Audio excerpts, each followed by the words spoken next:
dizer da minha alegria de estar aqui para poder partilhar perplexidades que vejo na senda eleitoral. Evidentemente, todos nós gostaríamos de dizer que teremos eleições fáceis, que não vão gerar muitos problemas, mas devo lhes confessar que esse não é o meu prognóstico. A seara eleitoral cada vez está mais complexa e, se me permitem dizer, a meu ver, estamos vivendo a idade das incertezas e da insegurança jurídica. Começo retratando, já que o tema é mini-reforma eleitoral, a maior das perplexidades, que é exatamente se saber, afinal, essa mini-reforma vai se aplicar à eleição desse ano? Então, a dúvida é, a mini-reforma eleitoral, a Lei 12.891, ela vai ou não vai se aplicar à eleição desse ano? Todos partilhamos certamente dessa pergunta e acho que ninguém ousaria dizer que tem uma resposta definitiva. Aliás, aguarda-se, há em tramitação no Tribunal Superior Eleitoral uma consulta que está hoje com o ministro Noronha. Para aqueles que quiserem acompanhar, é a consulta 1000-75. E aguarda-se afanosamente que essa resposta venha. Mas, enquanto isso não ocorre, nós podemos dizer que alguma coisa é objetiva. Temos a regra do artigo 16, que todos conhecem, o princípio da anualidade da lei eleitoral. Nenhuma lei eleitoral que interfira com o processo eleitoral pode ser aplicada quando não for editada há mais de um ano antes da eleição. Essa é a regra que a Constituição estabelece e sabemos todos que, por decisão do Tribunal Superior Eleitoral, essa decisão foi considerada uma cláusula pétrea naquele julgamento em que se discutia a possibilidade de uma emenda constitucional aumentar o número de cadeiras das câmaras de vereadores depois da eleição já ter ocorrido. Acho que aqui todos se lembram dessa discussão e aí eu só pincei algumas passagens principais do acórdão, mas o que se disse é que essa cláusula, na verdade, é uma garantia do devido processo eleitoral, para que não haja alterações abruptas, casuísmo e tudo mais. Então, não se admitiu que a emenda constitucional, editada há menos de um ano, pudesse ampliar o número de cadeiras. Há argumentos específicos, No caso, se dizia, olha, o eleitor foi às urnas com uma configuração possível da Câmara dos Vereadores e imaginava eleger um número definido de candidatos. Então, alterar-se isso depois da eleição é praticamente eleger por via legislativa. Então, não se aceitou que essa emenda constitucional tivesse aplicação ao pleito já ocorrido anteriormente. Mas é bom recordar que mais próximo desse caso de que hoje se nos apresenta é esse precedente de 2009, em que o Supremo foi chamado a dizer se a Lei 11.300, se ela se aplicaria às eleições que se avizinhavam, sendo que essa lei veio a ser editada há menos de um ano. Há situações que foram consideradas pelo ministro Lewandowski, mais do que ele, pelo próprio tribunal, no sentido de dizer que há situações que autorizam a aplicação da lei eleitoral advinda a menos de um ano da eleição, e diz ele, quando existe um desses elementos, na ocorrência de rompimento de igualdade de participação dos partidos políticos e dos respectivos candidatos no processo eleitoral. Legislação que não introduz deformação de modo a afetar a normalidade das eleições. Dispositivos que não constituem como fator de perturbação do pleito e, mais do que tudo, inexistência de alteração motivada por propósito casuístico. Então, o ministro Lewandowski, que foi o prolator do voto condutor desse caso que estamos comentando, ADI 3741, ele defendeu que, se a lei não incide numa dessas circunstâncias, o princípio da anualidade pode ser excepcionado. Então, isso daria força para aqueles que entendem que a Lei 12.891 deve ser aplicada ao pleito desse ano. Mas ocorre que tivemos um julgamento mais recente, que é o famoso caso da Lei da Ficha Limpa, né? Esse recurso extraordinário 633703, que teve como relator o ministro Gilmar Mendes. E, nesse caso da Lei da Ficha Limpa, de novo, surge a necessidade de defesa do devido processo legal. O ministro Gilmar, voto extenso, ele demonstra que o processo eleitoral, a rigor, ele não tem início apenas no momento da convenção, no registro das candidaturas, mas ele é precedente. Ele, na verdade, tem início já no momento das filiações partidárias e do domicílio eleitoral, ou seja, um ano antes da eleição. Ora, isso é uma coisa deveras importante para o estudo desse tema. Aqui ele faz essa digressão, esse material ficará à disposição depois para quem quiser examinar com mais vagar, né? Mas ele faz essa consideração, né, de que o Dias-Acó é um ano antes da eleição e que, portanto, tudo que ocorre nesse intermédio, né, pode ser considerado como algo que interfira com o processo eleitoral. Então, são raciocínios que eu não diria exatamente conflitantes, mas têm aí suas nuances que precisam ser melhor esclarecidas, e o Supremo certamente será chamado a fazer isso. Mas o que nós podemos, então, concluir dessas considerações iniciais? É que, para saber se a lei vai vigorar agora ou não, haveremos de adotar ou o critério objetivo, que é o de que, se a lei não vigorou, não estava em vigor há um ano antes da eleição, não tem aplicação, ou então vamos cair no critério subjetivo, que é aquele definido no acórdão Lewandowski, ou seja, verificar em relação a cada modificação proposta pela lei, se existe uma daquelas circunstâncias a que eu me referi. Agora, eu faço aqui minhas considerações sobre essa última condição que o ministro estabeleceu. Alteração motivada por propósito casuístico.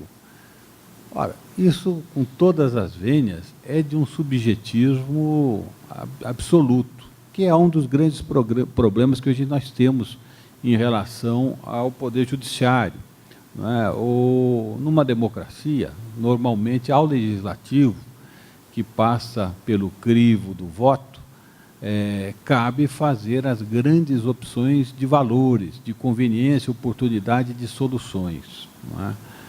E quando se defere ao judiciário, por exemplo, dizer se há ou não uma modificação com propósito casuístico, no fundo, é um juízo, é um absoluto quase arbítrio, eu diria, porque como se vai aferir? Em qual a medida que se pode ter para saber se existe ou não um propósito casuístico. Então, vamos lá. Vamos raciocinar só uma hipótese aqui. Propaganda eleitoral, normas de propaganda eleitoral. Não pode ter cavalete, como nós vamos ver mais à frente, não pode isso, não pode aquilo. Ok. Acontece que, como o próprio ministro Gilmar Mendes admitiu, eleição não se faz só em cima do período eleitoral, ela vem de uma preparação muito anterior. Ora, já estamos aí a menos de uma eleição, aí vai se alterar as condições de propaganda. Talvez aquele cidadão que se filiou a um partido político para ser candidato e que já está se mobilizando desde então para isso, tenha concebido um projeto de campanha eleitoral que já envolveu a adoção de medidas. E aqui eu vou me lembrar de um episódio prosaico que aconteceu quando passei pelo Tribunal Superior Eleitoral.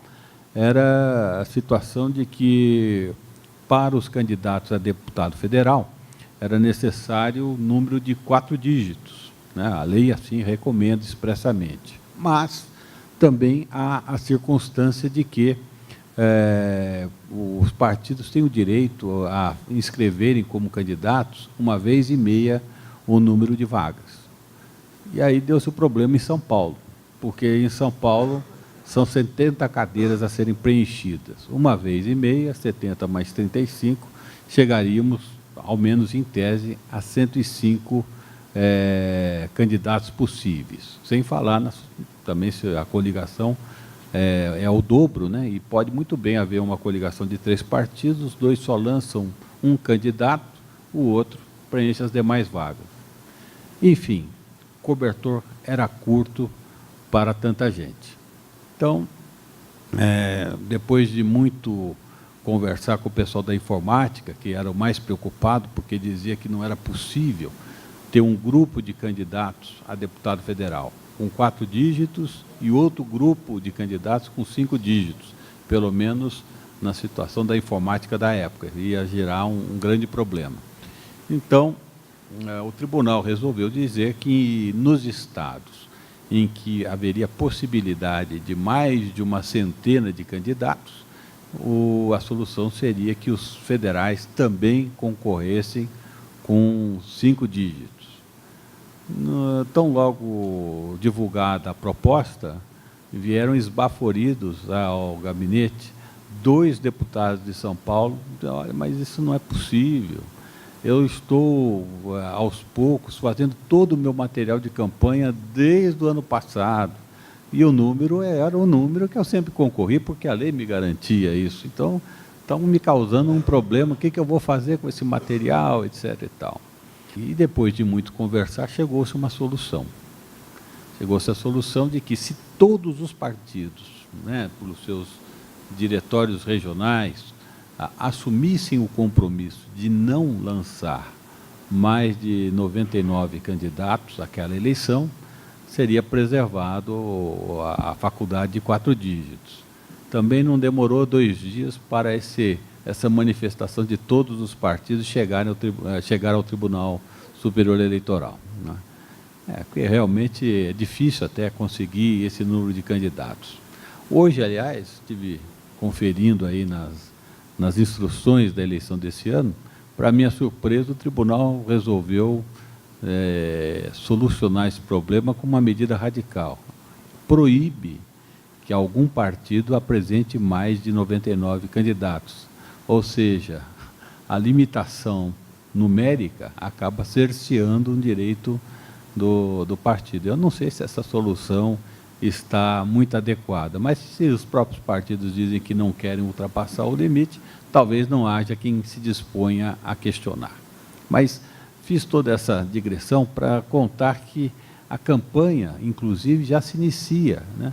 É possível que a moda daqueles candidatos lá de São Paulo, algum candidato já tenha iniciado aí fazer os seus cavaletes, né? Ou tomar algum tipo de iniciativa que agora é vedada pela Lei 12.891. Ora, poderíamos dizer que não existe afetação de alguma maneira do processo eleitoral? Poderíamos aqui entrar com essa consideração do ministro Lewandowski de que essas medidas não têm forma de perturbar o pleito, de afetar a normalidade das eleições.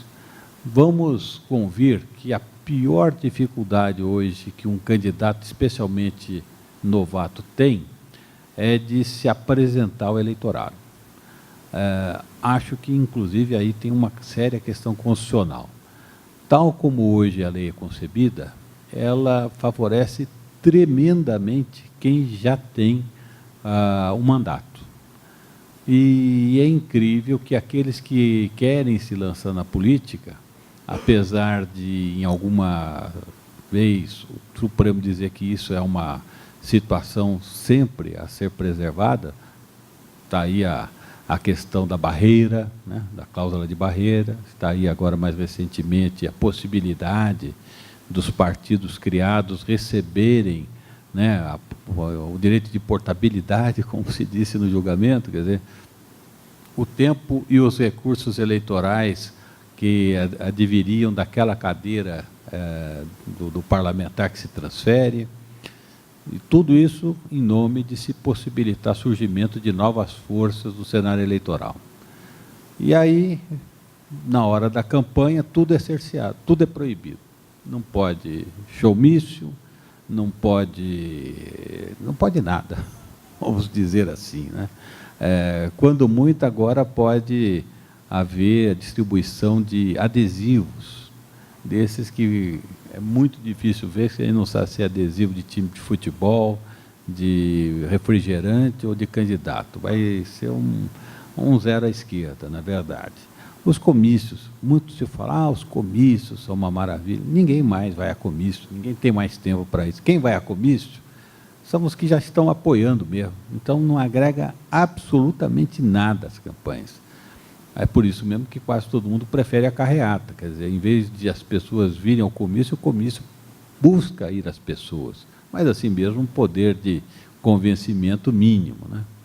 A propaganda eleitoral,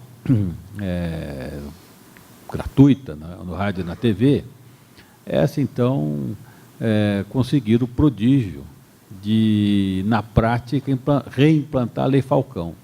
Se considerarmos a campanha eleitoral de hoje, o que era a Lei Falcão, pouca diferença haverá. A única diferença é que o candidato tem a oportunidade de falar. Antes se fazia a leitura do seu currículo. Mas o que fala o candidato?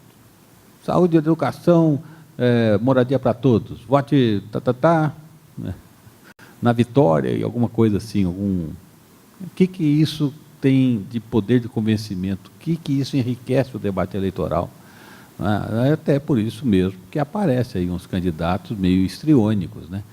Que às vezes quebram o ovo na testa, vem montado em jegue e tantos outros recursos assim que a gente até acha graça, mas, né, às vezes até acontece de ter sucesso, tal o desejo do eleitor de formular o seu protesto, né, que às vezes um candidato desses acaba se elegendo. Aliás, com todo o respeito, né, mas em eleições recentes vimos aí pessoas ligadas ao meio artístico, representando, na verdade, o voto de protesto, se consagrarem aí como campeões das urnas, né? O mais recente, o Tiririca, que, convenhamos, em termos políticos, pode ter lá seus méritos, mas antes da campanha e mesmo durante a campanha, ninguém é capaz de dizer que bandeiras ele estaria disposto a defender, senão avacalhar mesmo todo o sistema eleitoral e propiciar, como puxador de votos, a eleição de N candidatos que não estavam aí bem das pernas, né? Então, essa questão do cerceamento da propaganda, que a lei impõe, e que, de certa forma, a adoção da mini-reforma vai possibilitar, eu acho que deve ser bem examinada pelo Supremo Tribunal Federal em momento oportuno.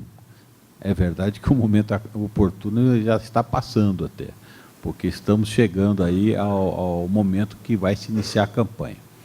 Então, estamos nesse dilema, né? Aguardemos aí o pronunciamento do Tribunal Superior Eleitoral, mas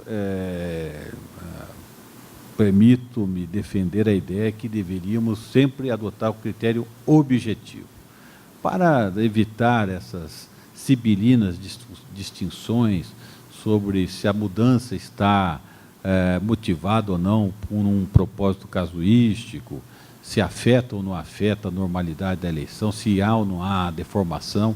Isso são sempre considerações subjetivas e absolutamente vulneráveis a um sem número de críticas. Tá bem? Muito bom. Mas agora vamos passar aqui para o exame da Lei 2.891, que é o propósito do nosso encontro, né? Então, houve alterações, inicialmente destaco as alterações do Código Eleitoral, que, em primeiro lugar, tratou da solidariedade entre candidatos e partidos sobre as dívidas havidas em campanha. Esse é um tema até relevante, porque em 2006, nas eleições presidenciais, nunca se tinha discutido essa questão das dívidas remanescentes de campanha. Com base no artigo 241, sempre se disse que, havendo dívidas não cumpridas, o partido teria que arcar com elas, porque, exatamente, está dito, a propaganda eleitoral é realizada sob a responsabilidade financeira, inclusive, dos partidos, né? Há um ponto de tensão aqui. Muitas vezes o partido não encara bem a derrota e quer empurrar para cima do candidato aquela pequena dívida de alguns milhões que restou, dívida que certamente o candidato não tem nem como querer responder, mas que restou da campanha que se encerrou. Isso gera perturbações, né? Porque aí os prestadores de serviço, normalmente o marqueteiro, né, ele vai atrás do partido político e aí pede penhora online, e isso vinha perturbando inclusive os órgãos de direção nacional, porque do nada aparece lá uma penhora online de um grande valor da conta do partido, vai ver, é o candidato a prefeito de uma recôndita cidade lá do interior do estado, que deixou de pagar a conta e está provocando essa situação. Então, essa previsão, no fundo, ela é um pouco defensiva, né? E salva a pele dos partidos coligados, né? Por isso que se diz, restritar os candidatos e aos respectivos partidos, não alcançando outros partidos, mesmo quando integrantes de uma mesma coligação. Aí é que, com a devida vênia, eu não sei se alguns aqui militam na Justiça do Trabalho, a Justiça do Trabalho busca, de uma forma talvez até exemplar, dar efetividade às suas decisões. E quando a empresa não tem recursos, vai atrás dos sócios. Se o sócio não tem recursos, o sócio principal vai atrás daquele outro sócio que às vezes participa com um pequeno percentual da sociedade, mas, enfim, como ajudou a formação da sociedade, é corresponsável. E já houve casos, inclusive, de se responsabilizar sócios de outras empresas que tenham terceiras sociedades com aquele da empresa reclamada. Antigamente reclamada, agora é ré. Então, há uma busca de efetividade total. E isso, na verdade, entusiasma o Poder Judiciário em todos os seus ramos. E no direito, do direito civil também. E isso aqui, um pouco, é uma medida defensiva, né? Porque, pelo menos, busca livrar os partidos que foram coligados na eleição das dívidas, né, que foram contraídas naquele certame. Passa a ser responsabilidade exclusiva do candidato e do partido ao qual ele pertence. Bom, outra alteração que adveio aí com a Lei 12.891 é a alteração do artigo 262, que dispõe sobre recurso contra expedição de diploma. E aqui há uma questão que me parece sempre recorrente, né, apesar do Supremo já mais ou menos ter balizado o seu entendimento, mas é que, por disposição constitucional, normas de competência têm de ter assento em lei complementar, assim diz a Constituição Federal. E aí é de se perguntar, aqui existe uma norma de competência, não se está estabelecendo competência em termos de abrangência de uma via processual? O Supremo tem entendido que não, mas o questionamento sempre aparece. De qualquer maneira, aqui temos de novo essa questão, se é possível, porque aqui indiscutivelmente é uma norma de processo eleitoral, né? Lembremos-nos do artigo 16, que diz que não pode haver alteração do processo eleitoral por norma editada há menos de um ano. E aqui é processo eleitoral. Mas, ao mesmo tempo, em relação especificamente ao direito processual de qualquer ordem, se tem a jurisprudência de que há incidência imediata. Então, essa é uma outra fonte aí de debate. Se essa norma se subsume à exigência de vigência um ano antes da eleição, ou se, sendo norma processual, ela seria de incidência imediata. Vai ser uma boa fonte de discussão, certamente, né? Agora, o que acho mais relevante é que todos os incisos foram revogados e agora o recurso de expedição de diploma só servirá para arguir inelegibilidade superveniente, ou seja, aquela que surge após o registro do candidato, ou de natureza constitucional, uma inelegibilidade que tenha passado despercebida, mas que pode ser até preexistente, mas sendo de assento constitucional, ela pode ser arguída, e a grande novidade é que também se poderá arguir falta de condição de elegibilidade. O texto, a meu ver, fica um pouquinho confuso, né? Porque diz lá, caberá somente aos casos de inelegibilidade superveniente, de natureza constitucional, que aí então não precisa ser superveniente, é o que se imagina, porque se fosse superveniente não precisava aceitar constitucional, inelegibilidade superveniente, ponto. E falta de condição de elegibilidade. Eu pergunto, superveniente também? Parece que sim, mas o texto não é claro. E se formos ter uma interpretação literal, aí teríamos agora uma oportunidade de arguir a falta de condição de elegibilidade a qualquer tempo. A pessoa não tinha domicílio eleitoral, a pessoa não tinha filiação partidária há mais de um ano. Bom, então, agora vamos poder arguí-la também no recurso contra a expedição de diploma. Eu quero aqui rememorar que antes se dizia no inciso 1, está até aqui embaixo, a redação antiga, recurso contra a expedição de diploma caberá somente nos seguintes casos. 1, ineligibilidade e incompatibilidade de candidatos. Então, ineligibilidade. Antes teve essa discussão. O termo ineligibilidade aqui está abrangendo também condições de elegibilidade, já que essa distinção entre condições de elegibilidade e inelegibilidade é um pouco mais didática e muitas vezes até elas se confundem, né? O caso do analfabetismo, por exemplo, ela claramente, ora, é vista como uma condição de elegibilidade, né? A pessoa ser alfabetizada, mas também é visto como causa de inelegibilidade, está inclusive na Lei Complementar 64, né? São inelegíveis para qualquer cargo, né? Os analfabetos. Então, é causa de inelegibilidade, mas também pode ser tida como causa de elegibilidade. Então, essa distinção, ela é questão de modo de ver, modo de dizer, né? Pelo menos para alguns doutrinadores, isso assim parece.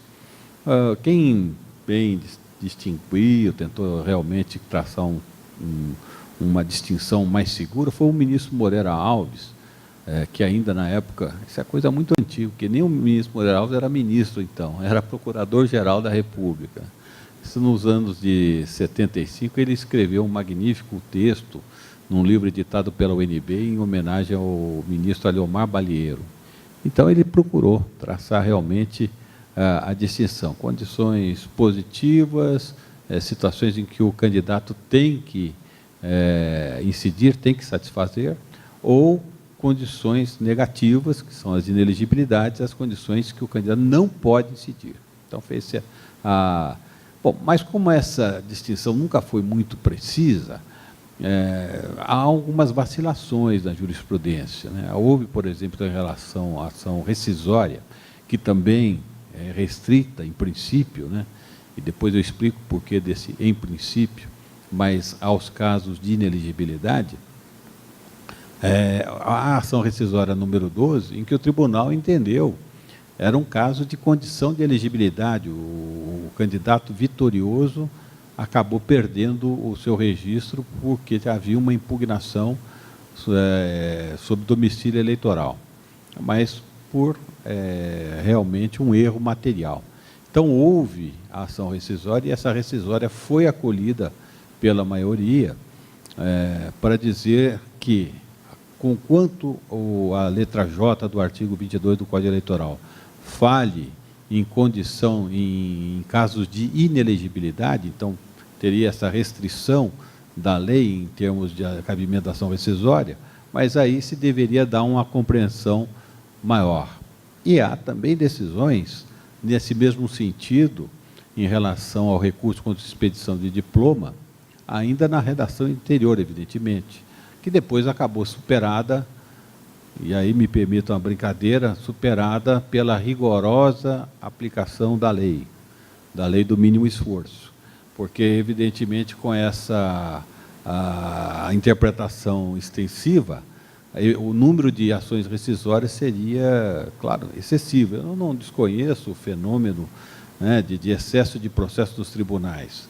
Só não concordo que isso seja a razão para se dar uma interpretação à lei que acabe sendo restritiva. Quer dizer, a outra solução haveria de ser buscada, né? Não penso que... eu não sou adepto da tal jurisprudência de defesa, aquela que restringe sempre os recursos, como que houvesse assim a admitir que o que atrapalha o judiciário são as partes e os processos.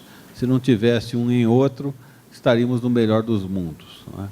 Eu não posso concordar com isso. Acho que o maior drama que nós temos em relação ao judiciário é exatamente a deficiência, por muitos motivos, né, mas na prestação jurisdicional, que é tardia, nem sempre bem concebida, os assuntos nem sempre são examinados com profundidade, e o pior, não há quem controle, porque aprendi desde cedo, com antigos políticos, inclusive, que não se briga com homem que veste saia, padre e juiz, né? Hoje, padre já não é assim tão frequente, mas juiz com a sua toga. Então, é difícil quem se põe a criticar juízes, mas há momento que isso é necessário fazer, quando existem situações. Mas, enfim, o fato é que não se admitia a discussão em recurso contra a expedição de diploma de condição de elegibilidade. E agora se abre essa perspectiva. Então, faço o registro porque é algo bastante relevante. Eu não sei se a supressão dos outros incisos foi uma boa ideia, porque eu acho que se pensou muito mais na questão do inciso 4, né, que era exatamente a concessão do diploma quando houvesse provas, né, de que o diploma foi obtido com abuso do poder econômico, político, com fraude e captação ilícita de sufrágio. Isso, mais ou menos, vai na linha de um raciocínio que é desenvolvido pelo meu particular amigo, eminente ministro Dias Toffoli, no sentido de que há um excesso de vias processuais para se chegar ao mesmo fim. Temos aí a AIGE, a Ação Judicial Eleitoral para combater o abuso do poder econômico. Temos aí a AIME, que também é um meio para esse fim. Então, o RECED seria uma superabundância, porque o tribunal é levado, às vezes, a julgar 3 vezes a mesma situação. Então, de fato, aí a duplicação de trabalho ela não é racional. Mas há situações de errônea interpretação da lei quanto à aplicação do sistema da representação proporcional e erro de direito ou de fato na apuração final quanto à determinação do quociente eleitoral, que precisa realmente ser levado à consideração do tribunal. E aí eu estou aqui falando de uma tese que eu defendo, inclusive em alguns casos, que é a seguinte: por exemplo, com base nesse inciso 3, que agora já não existe mais, mas eu propus alguns recursos contra a expedição de diploma quando se dá a diplomação do candidato segundo colocado, quando há a cassação do registro ou do diploma do candidato vencedor. Eu sustento a tese de que essa medida não é compatível com uma democracia. Há uma eleição, os eleitores são chamados a votar, há um vencedor, ou seja, ao mesmo tempo que o eleitorado diz sim para o candidato que foi vitorioso, ele está dizendo não para o candidato que perdeu. Está dizendo, olha, do quadro de candidatos, quem eu quero para ser governante é esse, vocês não. Aí, por uma razão técnica qualquer, há a cassação do candidato vencedor. Eu lhes pergunto, é justo impor a maioria aquele candidato que ficou em segundo lugar? Isso corresponde à vontade da maioria, que é o elemento essencial a qualquer democracia. Isso aqui não é concurso público, que se o primeiro colocado não pode assumir, chama o segundo, o terceiro. Não, nós estamos falando de mandato eletivo, de legitimidade, de vontade popular. Não é possível, com todo o respeito aos que pensam diferente, mas não é possível pretender erigir ao candidato que a maioria disse não. Vocês votaram num candidato aí que tinha problema, agora, tal qual o Zagallo, vão ter que engolir o segundo colocado. Não é? Quer dizer, isso não homenageia a democracia, a meu ver. E aí eu estava exatamente me valendo desse inciso 3 para dizer que aí há um erro de direito. É uma má interpretação do artigo 224 do Código Eleitoral. O que diz o artigo 224? Todos sabemos, né? É que quando houver nulidade de mais da metade dos votos, etc., há de haver nova eleição. Então, o que diz a jurisprudência hoje? Não, só tem nova eleição quando mais da metade dos votos foram nulos. Se não, não. Ora, mas evidentemente a lei aí está se referindo a votos nulos como manifestação apolítica do eleitor. Dizer, olha, dessa turma que se apresentou aí, não quer ninguém. Então, se os candidatos, no seu conjunto, não conseguem agradar pelo menos a metade dos eleitores, é sinal de que há uma coisa muito grave e é necessário exatamente que os partidos façam sua lição de casa, voltem, né, para as suas convenções e escolham candidatos melhores, ou então façam uma campanha melhor. Agora, esse é o propósito do artigo 224. Agora, usar esse artigo para dizer, bom, então é o seguinte, o candidato que concorreu e perdeu o seu diploma, o seu registro, os votos a ele conferidos são nulos. Bom, se são nulos e não passou da metade, então não tem nova eleição, vai o segundo colocado. Isso está errado, até porque, veja a incongruência, hoje, para efeito de se fazer nova eleição, o que diz a jurisprudência? Não se somam os votos nulos por manifestação apolítica com os votos que se tornaram nulos por cassação do registro do candidato. Ora, então aí que a coisa é mais sem sentido ainda, porque se a própria distinção é feita na jurisprudência, como é que se trata então, como se fosse igual para efeito de aplicação do 224? O sistema, para usar uma expressão do nosso querido presidente, né, Marco Aurélio, o sistema não fecha, não fecha mesmo, né? Então, eu tenho sustentado isso, que essa solução contraria frontalmente qualquer concepção de democracia. Quer dizer, mas, enfim, esse caso, pelo menos, deve chegar a seu termo, né? Apesar do Tribunal Regional Eleitoral já ter fulminado de cara, dizendo que é caso de não conhecimento, porque não via erro de direito. Eu disse, tá vendo? Isso é matéria de mérito, já não é questão de conhecimento. Ele está dizendo que não procede a nossa argumentação. Mas, então, são essas alterações do Código Eleitoral. Agora, eu vou passar assim, meio a voo de pássaro, nessas questões das alterações da Lei 9.096, porque isso tem um interesse muito dirigido aos partidos políticos, e acho que são normas que não têm grande dificuldade nem grande discussão. Mas, vamos lá. Em relação ao artigo 3º, introduziu-se o parágrafo único, que diz que é assegurada aos candidatos, partidos e coligações autonomia para definir o cronograma das atividades eleitorais de campanha, executá-la em qualquer dia e horário, observados os limites estabelecidos em lei. Ok. Eu tenho aqui um reparo. O artigo 17 da Constituição estabelece a mais ampla autonomia dos partidos políticos.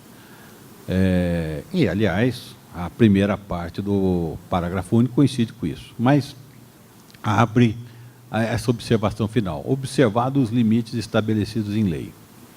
Ora, uma coisa que eu nunca aceitei, apesar de, do ponto de vista prático, não tem importância alguma, reconheço, mas com que autoridade a lei pode dizer que a escolha, a lei não fala em convenção, né? A gente aqui, por tradição, rememorando aí a antiga LOP, a Lei Orgânica dos Partidos Políticos, né? Falar que o órgão máximo do partido e a escolha é pela convenção. Pode chamar do jeito que quiser, conclave, reunião, porque não existe mais aquela obrigatoriedade de estruturar o partido de uma forma rígida. Hoje, a Constituição confere ampla liberdade. Mas, dentro dessa ótica, com que autoridade a lei estabelece, antes era do dia 10 ao dia 30 de junho, agora encurtou, é dia 12, né? Não sei também por que fizeram questão de 2 dias, né? Não. Você sabe? Bom, podemos aqui dizer que é para reduzir custos, né? Não sei. Que, aliás, é outra coisa, né? Só fazendo um comentário à látex sobre registro. Diz a lei, né, no parágrafo 10, que as condições de elegibilidade são aferidas no momento do pedido de registro. Pode alguém que esteja assim meio, me permita a expressão, na bola 7, com um caso já em pauta para ser julgado pelo tribunal, um caso de improbidade que vá conduzir à inelegibilidade, pedir aos seus correligionários, aos membros do seu partido, que corram, façam a convenção, digamos, usemos esse nome, porque é consagrado, no dia 12 de junho, e já fazer o pedido de registro no próprio dia 12 de junho, atrás de dizer que o pedido de registro foi dia 12 de junho, e, portanto, a decisão que sobrevém aí no dia 18, 20 de junho, não pode mais atingi-lo, porque é posterior ao pedido de registro? Estou fazendo a pergunta, não tenho a resposta, não. Acho até que na composição anterior do Tribunal Superior Eleitoral teve um caso do Ceará em que se entendeu que não importa quando o partido tenha formalizado o seu pedido de registro, o registro de candidatura dos seus candidatos, mas o que vale é mesmo o dia 5 de julho. Agora, é contra a letra da lei. E hoje temos uma composição no Tribunal Superior Eleitoral que é notoriamente mais liberal. Então, por que eu estou dizendo isso? O comportamento do tribunal realmente variou, até em assuntos que eu acho que talvez não pudesse fazê-lo, né? Vamos dizer, o prazo de inelegibilidade, o início da contagem do prazo de inelegibilidade da letra J. Houve um julgamento em 2012, o relator ministro Bertiani dizendo, olha, a lei contempla marcos iniciais diferentes de acordo com o inciso D, A1, então é necessário que haja uma uniformidade. Então vamos uniformizar. Tudo passa a correr do primeiro dia do ano seguinte à eleição. Mas aí o ministro Bertiani deixou de integrar o tribunal, vieram novos ministros, e aí os novos ministros, por maioria, é verdade, 4-3, disseram, não pode de jeito nenhum fazer uma interpretação dessa. Aqui é restrição de direito, a interpretação tem que ser estrita. Então, se está dito lá na letra J, que conta-se os anos... Foi não? Se tem lá na letra J expressamente dito que o prazo vai correr a partir da data da eleição, a partir da data da eleição. Por que eu acho que há impropriedade? Porque os coitados que foram julgados na sentada anterior tiveram um tratamento na mesma eleição bem distinto daqueles que viram seus casos serem julgados depois, né?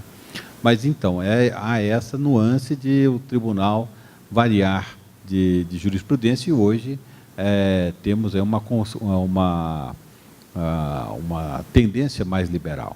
E, nesse caso, pode ser que se diga, não, se a lei está dizendo que é na data do pedido de registro, obviamente, se o registro se pediu antes do dia 5 de julho, o que vai valer é a data em que o pedido foi efetivamente formalizado. Mas, então, essa a circunstância que gostaria de chamar a atenção, de que não vejo razão para que, inclusive, esse aspecto, que a lei determine a data da convenção, a data da escolha. O partido não tem ampla liberdade para se organizar como bem entender? Pode o legislador dizer, não, você tem liberdade, mas isso aqui vai ser no dia tal a tal.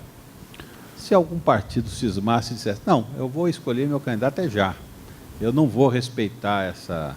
Ah, mas é propaganda. Não estou fazendo propaganda antecipada, eu estou escolhendo meu candidato, que vai fazer a propaganda quando ele quiser. Quando ele quiser, não, desculpa, quando a lei admitir, a partir do dia 6 de julho. Mas se eu quero escolher o candidato agora, o que me impediria, diante da autonomia que é garantida pela Constituição? A lei não se sobrepõe, é evidente,